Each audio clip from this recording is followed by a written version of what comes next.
Hello everyone! Hello guys! I would like to share with you my harvest of my red sun carrots. Ayan ang lalaki nila. Ready for winter consumption. Look at this guy. She's big and weirdos. She had 3 legs. Look. Ayan. And these are my harvest. And I will harvest the remaining carrots in my garden, beets, and orange carrots. So, ito pala, ang pangalan niya is red sun carrots.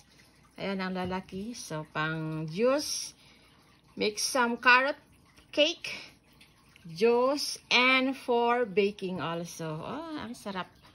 Thanks for watching. Love Lansky. Ayan ang harvest ko in my garden. Thanks for watching.